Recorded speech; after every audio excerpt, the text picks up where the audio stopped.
देखिए मेरे प्यारे बच्चों, आज आप लोगों का एग्ज़ाम है। तो जिन बच्चों का आज की डेट में एग्ज़ाम है तो उन सभी बच्चों को हमारी तरफ से बेस्ट ऑफ लक, एग्ज़ाम को अच्छे से दीजिएगा। तो पहला क्वेश्चन देखिएगा। पहला क्वेश्चन हमारा है कि स्वास्थ्य सेवाओं में प्रशासनिक सिद्धांतों का प्रतिपादन किसने किया था? Henry Fayol, Abraham Maslow, Max Weber, McGregor. स्वास्थ्य सेवाओं में प्रशासनिक सिद्धांतों का प्रतिपादन हेनरी फ्यूल के द्वारा किया गया था। तो पहले क्वेश्चंस की अगर मैं बात करूँगी तो ऑप्शन नंबर 1 करेक्ट हो जाएगा।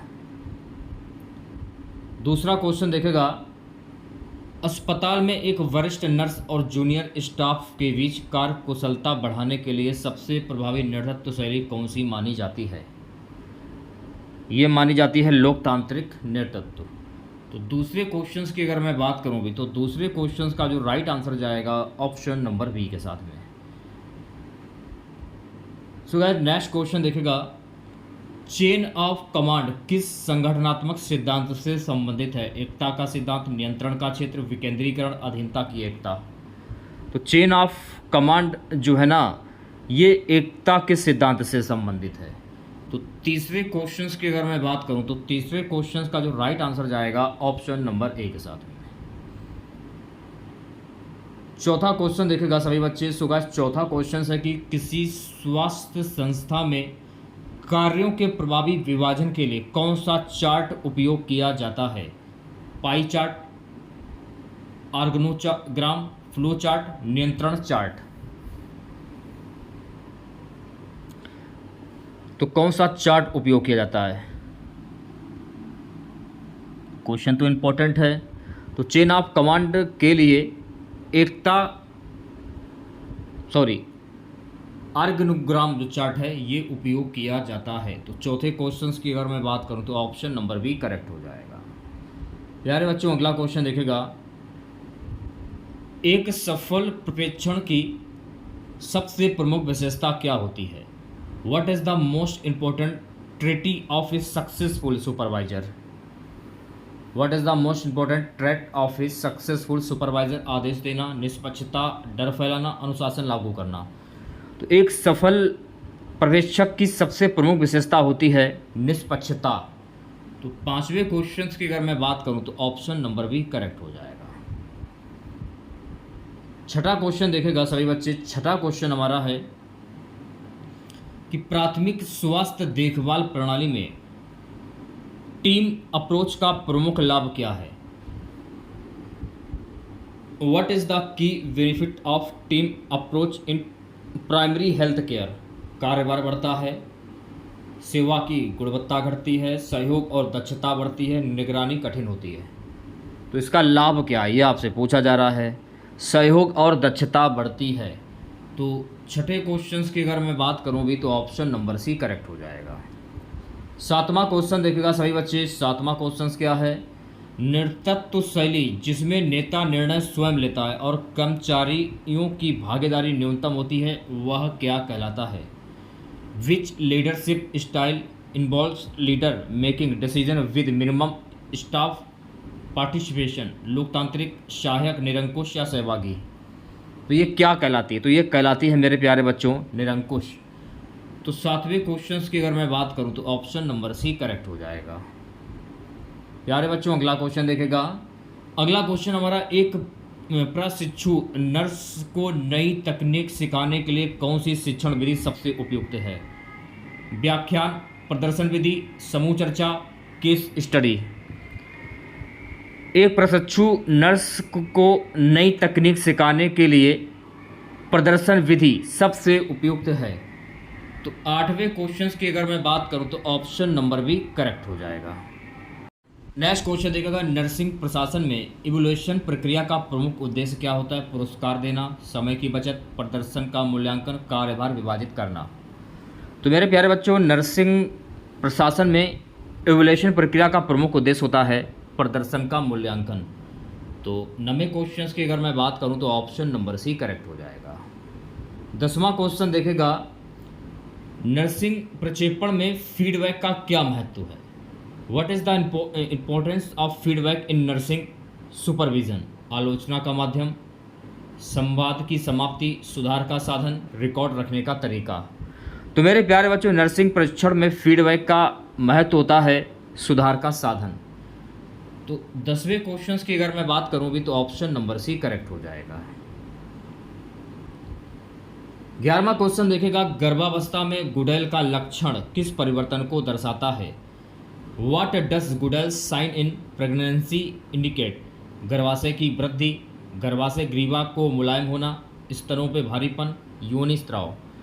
तो गर्भावस्था में गुडेल का लक्षण होता है गर्भाशय ग्रीवा का मुलायम होना। तो 11वें क्वेश्चंस की अगर मैं बात करूं प्यारे बच्चों, ऑप्शन नंबर बी जो है इस क्वेश्चंस का करेक्ट आंसर हो जाएगा। सो गाइस, नेक्स्ट क्वेश्चन देखिएगा, ऑक्सीटोसिन हार्मोन्स का मुख्य कार्य प्रसव में क्या होता है?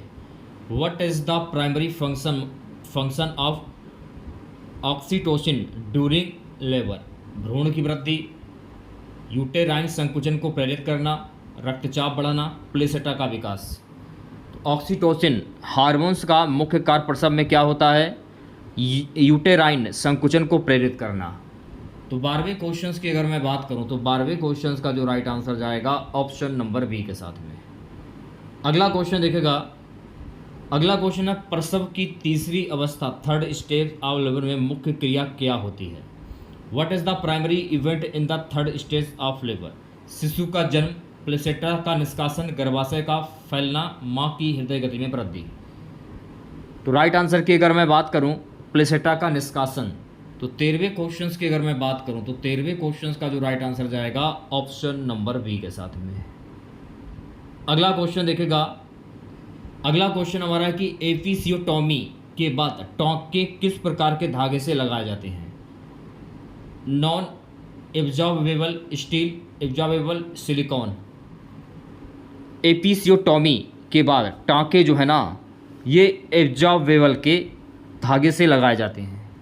तो 14वें क्वेश्चंस की अगर मैं बात करूं तो ऑप्शन नंबर सी जो है इस क्वेश्चंस का करेक्ट आंसर हो जाएगा।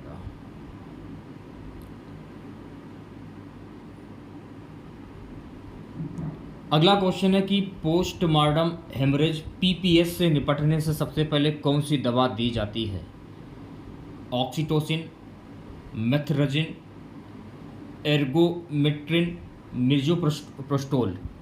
तो पोस्टमार्टम हेमरेज पीपीएच से निपटने के लिए ऑक्सीटोसिन दवा जो है ये दी जाती है। तो 15वें क्वेश्चंस की अगर मैं बात करूँ भी तो ऑप्शन नंबर ए करेक्ट हो जाएगा।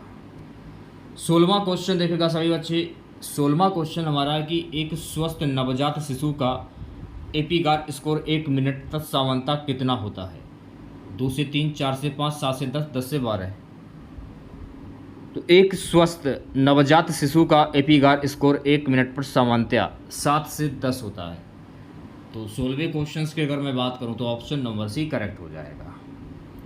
17वां क्वेश्चन देखेगा सभी बच्चे, LOA पोजीशन प्रसव में किसे दर्शाता है? बाईं ओर सिर के साथ पिछवाड़े की स्थिति, दाईं ओर सिर के साथ पीछे की स्थिति, भ्रूण का पैर नीचे या बीच प्रेस्टिजेशन।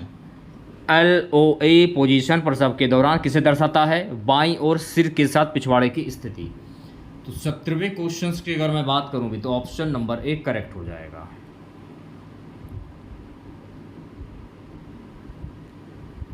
अगला क्वेश्चन है, प्यूपेरियम की अवधि कितनी होती है? What is the duration of the puerperium period? 1 सप्ताह, 10 दिन, 6 सप्ताह या 3 महीने।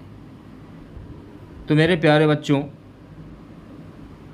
प्यूपेरियम की जो अवधि होती है ये होती है 6 सप्ताह की। तो 18वें क्वेश्चन की अगर मैं बात करूं तो ऑप्शन नंबर सी करेक्ट हो जाएगा। 19वां क्वेश्चन देखेगा, प्रसव पूर्ण देखभाल में फोलिक एसिड की दैनिक खुराक क्या है?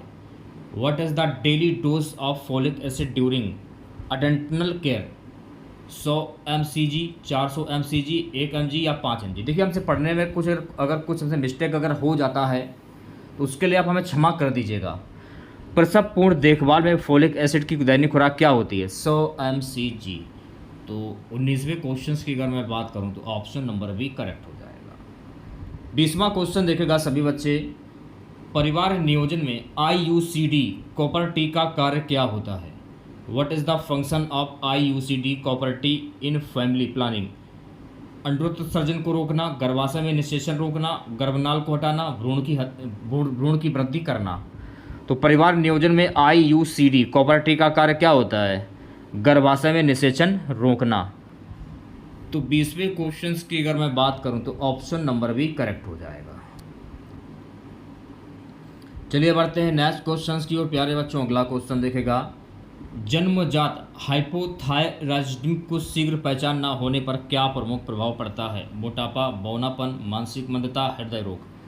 तो क्या प्रभाव पड़ता है? तो मेरे प्यारे बच्चों मानसिक मंदता। तो 21वें क्वेश्चंस की अगर मैं बात करूं तो ऑप्शन नंबर सी करेक्ट हो जाएगा। चलिए बढ़ते हैं नेक्स्ट क्वेश्चंस की ओर। अगला क्वेश्चन है गाइस, नैनीताल स्पेसिस की पुष्टि के लिए सबसे संवेदनशील प्रयोगशाला परीक्षण कौन सा है? CRP test, blood culture, ERS, TLC।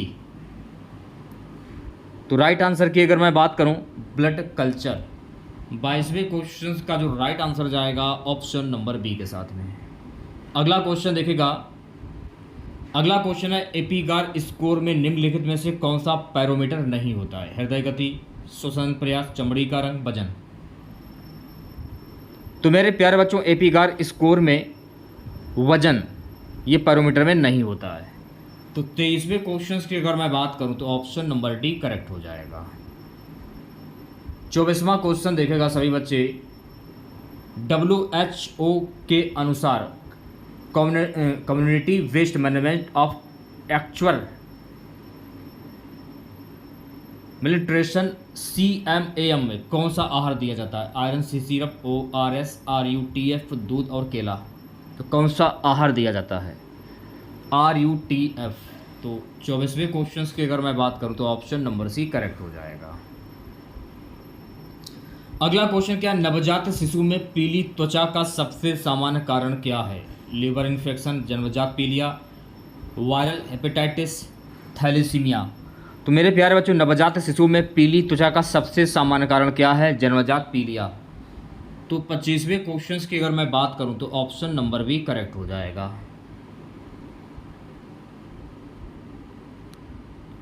अगला क्वेश्चन गाइस, अगला क्वेश्चन है कि ऑटिज्म स्पेक्ट्रम डिसऑर्डर की प्रारंभिक पहचान किस व्यवहार से होती है? अत्यधिक शोर, सामाजिक संपर्क से बचना, नींद की कमी, खाने से इनकार। तो राइट आंसर की अगर मैं बात करूं सामाजिक संपर्क से बचना। तो 26वें क्वेश्चन का जो राइट आंसर जाएगा ऑप्शन नंबर बी के साथ में। चलिए बढ़ते हैं नेक्स्ट क्वेश्चन की और अगला क्वेश्चन देखेगा, एक सामान्य नवजात का पहला मल कब तक आ जाना चाहिए? 6 घंटे, 12 घंटे, 24 घंटे, 48 घंटे। तो एक सामान्य नवजात का पहला मल जो है ना 24 घंटे के अंदर आ जाना चाहिए। तो 27वें क्वेश्चन की अगर मैं बात करूं तो ऑप्शन नंबर सी करेक्ट हो जाएगा। 28वां क्वेश्चन देखेगा,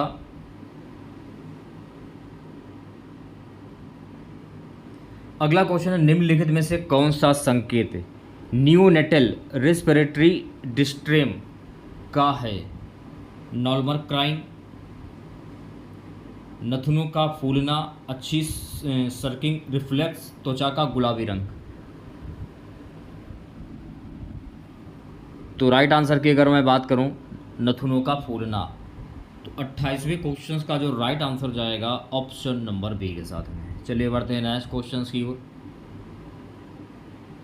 अगला क्वेश्चन है कि फोटोथेरेपी के दौरान नवजात को किस स्थिति में रखा जाता है? ढका हुआ, माता की गोद में, नग्न अवस्था में केवल डायपर पहनाकर, कपड़ों सहित। तो कैसे रखा जाता है? नग्न अवस्था में केवल डायपर पहनाकर। तो 29वें क्वेश्चन की अगर मैं बात करूं तो ऑप्शन नंबर सी करेक्ट हो जाएगा। सो गाइस नेक्स्ट क्वेश्चन देखेगा, अगला क्वेश्चन नियोनेटल रेस्पिरेटरी के ABC क्रम में बी का क्या अर्थ होता है? देखिए मैंने गलत पढ़ लिया। नियोनेटल रिसरिटेशन के ABC क्रम में बी का क्या तात्पर्य है? देखिए अगर अगर क्वेश्चन पढ़ने में हमसे अगर गलती अगर हो जाती है तो गाइस इसके लिए हमें आप क्षमा कर दीजिएगा। तो राइट आंसर की बात करूं ब्रीदिंग। तो 30वें क्वेश्चन की अगर मैं बात करूं ऑप्शन नंबर सी करेक्ट हो जाएगा। देखिए कुछ जो लैंग्वेज ऐसी होती हैं जिनको पढ़ने में सभी को दिक्कत आती हैं, तो काफ़ी कठिन जो हैं ये हार्ड क्वेश्चन जो मैं आपको करा रहा हूँ। इसमें जो इंग्लिश के जो वर्ड हैं बहुत ही ज़्यादा हार्ड हैं। अगला क्वेश्चन देखिएगा, सर्जिकल सेप्सिस में प्रारंभिक पहचान के लिए कौन सा लैब मार्कर उपयोगी होता है? Haemoglobin, serum creatinine, serum lactate या बिलिरुबिन? सर्जिकल सेप्सिस में प्रारंभिक पहचान के लिए कौन सा लैब मार्कर उपयोगी होता है? Serum lactate. तो राइट आंसर की अगर मैं बात करूं तो 31वें क्वेश्चन का जो राइट आंसर जाएगा ऑप्शन नंबर सी के साथ में। नेक्स्ट क्वेश्चन देखिएगा, ऑपरेशन थिएटर में संक्रमण नियंत्रण हेतु सबसे प्रभावी वेंटिलेशन प्रणाली कौन सी होती है? नकारात्मक दबाव प्रणाली, laminar air flow, cross ventilation, exhaust fan प्रणाली? ऑपरेशन थिएटर में संक्रमण नियंत्रण हेतु सबसे प्रभावी वेंटिलेशन प्रणाली कौन सी होती है? Laminar air flow. तो 32वें क्वेश्चन की अगर मैं बात करूं तो ऑप्शन नंबर बी करेक्ट हो जाए। अगला क्वेश्चन देखिएगा, एनेस्थीसिया से पूर्व मालम्प्राटी क्लासिफिकेशन का उपयोग किस लिए किया जाता है? हृदय प्रतिक्रिया का पूर्वानुमान, वायु मार्ग कठिनाई का मूल्यांकन, संक्रमण जोखिम की पहचान, निश्चेतना स्तर मापना? तो राइट आंसर की बात करूं वायु मार्ग कठिनाई का मूल्यांकन। तो 33वें क्वेश्चन की अगर मैं बात करूं तो ऑप्शन नंबर बी करेक्ट हो जाएगा।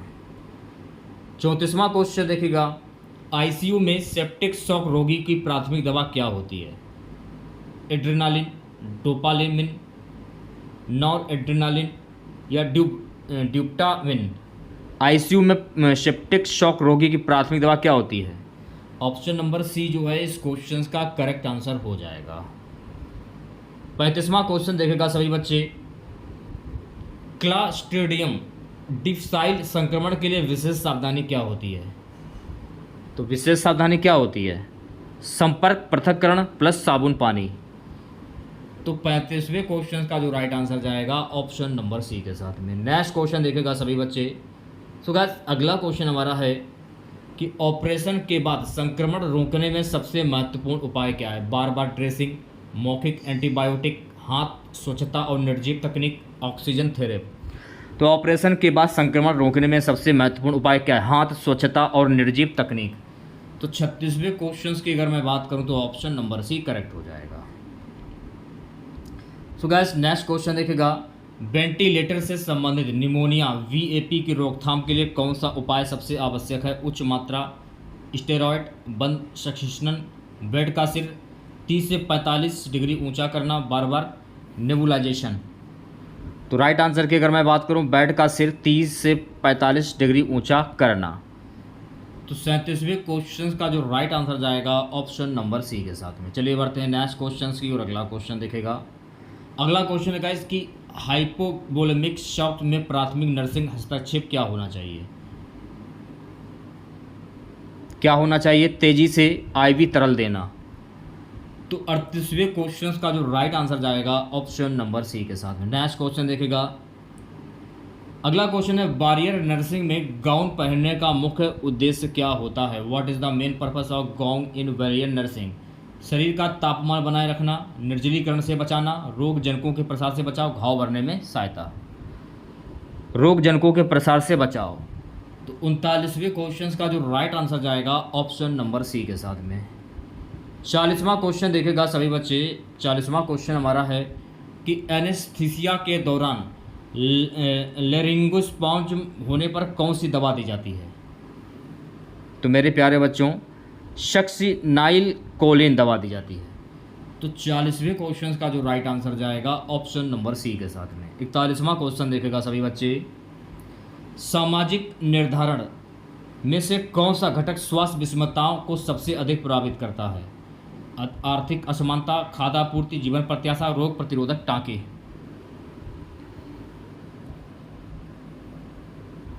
आर्थिक असमानता।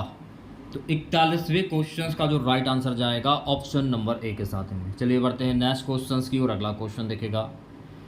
42वां क्वेश्चन है, जन्म दर में गिरावट के लिए जनसंख्या नीति में कौन सी रणनीति सबसे अधिक प्रभावी मानी जाती है? महिला सशक्तिकरण, मुफ्त दवाएं, रोगी शिक्षा, टीकाकरण? तो जन्म दर में गिरावट के लिए जनसंख्या नीति में कौन सी रणनीति सबसे अधिक मानी जाती है? महिला सशक्तिकरण। तो 42वें क्वेश्चन की अगर मैं बात करूं तो ऑप्शन नंबर ए करेक्ट हो जाएगा। 43वां क्वेश्चन देखिएगा सभी बच्चे। सो गाइस 43वां क्वेश्चन हमारा है, सार्वजनिक स्वास्थ्य दृष्टिकोण से सबसे महत्वपूर्ण प्राथमिकता क्या मानी जाती है? व्यक्तिगत उपचार, निवारण देखभाल, आपातकालीन सर्जरी, उन्नत आईसीयू सेवाएं। तो सार्वजनिक स्वास्थ्य दृष्टिकोण में सबसे महत्वपूर्ण प्राथमिकता क्या मानी जाती है? निवारक देखभाल। तो 43वें क्वेश्चन का जो राइट आंसर जाएगा ऑप्शन नंबर बी के साथ में। 44वां क्वेश्चन आपकी स्क्रीन पर, निम्न में से कौन सा कार्यक्रम मातृ एवं शिशु मृत्यु दर को कम करने हेतु केंद्र सरकार द्वारा शुरू किया गया है? मिशन इंद्रधनुष, आयुष्मान भारत, प्रधानमंत्री जन धन योजना, स्मार्ट सिटी मिशन। तो राइट आंसर की अगर मैं बात करूं, मिशन इंद्रधनुष। 44वें क्वेश्चन की अगर मैं बात करूं तो ऑप्शन नंबर ए करेक्ट हो जाएगा। अगला क्वेश्चन है कि कौन सा कार्य ग्रामीण क्षेत्रों में परिवार नियोजन को बाधित करता है? Which factor hinders family planning in rural areas? शहरीकरण, सामाजिक वर्जनाएं, आय में वृद्धि, खाद्य सुरक्षा। सामाजिक वर्जनाएं। तो 45वें क्वेश्चन का जो राइट आंसर जाएगा ऑप्शन नंबर बी के साथ में। सो गाइस नेक्स्ट क्वेश्चन देखेगा। अगला क्वेश्चन क्या है कि स्वास्थ्य में सांस्कृतिक घटक की क्या भूमिका होती है? तो स्वास्थ्य में सांस्कृतिक घटक की क्या भूमिका होती है? यह उपचार विधियों को प्रभावित करता है। 46वें क्वेश्चन का जो राइट आंसर जाएगा ऑप्शन नंबर बी के साथ में। 47वां क्वेश्चन देखेगा, एक आदर्श परिवार नियोजन सलाहकार में निम्न में से कौन सा गुण अनिवार्य होता है? आदेशात्मक भाषा, धार्मिक दृष्टिकोण, निष्पक्षता, गोपनीयता, दबाव डालना। तो एक आदर्श परिवार नियोजन सलाहकार में कौन सा गुण अनिवार्य होता है? निष्पक्षता और गोपनीयता। तो 47वें क्वेश्चन का जो राइट आंसर जाएगा ऑप्शन नंबर सी के साथ में। तो गाइस नेक्स्ट क्वेश्चन देखेगा, नवजात शिशु मृत्यु दर में कमी लाने के लिए प्राथमिक स्वास्थ्य केंद्रों को कौन सी सुविधा प्रदान करनी चाहिए? केवल टीकाकरण, गर्म दूध वितरण, प्रसव पूर्व नवजात देखभाल, जन्म प्रमाण पत्र। तो राइट आंसर की अगर मैं बात करूं प्रसव पूर्व और नवजात, तो 48वें क्वेश्चन का जो राइट आंसर जाएगा ऑप्शन नंबर सी के साथ में। अगला क्वेश्चन क्या है, हेल्थ फॉर ऑल वाई 2030 किस संगठन की वैश्विक पहल है? तो मेरे प्यारे बच्चों ये जो पहल है WHO। तो 49वें क्वेश्चन की अगर मैं बात करूं तो ऑप्शन नंबर बी करेक्ट हो जाएगा। आज की क्लास का लास्ट क्वेश्चन रहेगा मेरे प्यारे बच्चों, जनसंख्या विस्फोट से संबंधित कौन सा प्रत्यक्ष प्रभाव सार्वजनिक स्वास्थ्य को प्रभावित करता है? स्वास्थ्य संसाधनों पर दबाव। तो 50 क्वेश्चंस का जो राइट आंसर जाएगा ऑप्शन नंबर सी के साथ में। तो कैसी लगी क्लास आप लोगों को कमेंट बॉक्स में ज़रूर बताइएगा। अगर आप लोगों को आज की ये क्लास अच्छी लगी हो तो प्लीज़ क्लास को लाइक कीजिएगा, ज़्यादा से ज़्यादा अपने तमाम दोस्तों में इस क्लास को शेयर कीजिएगा।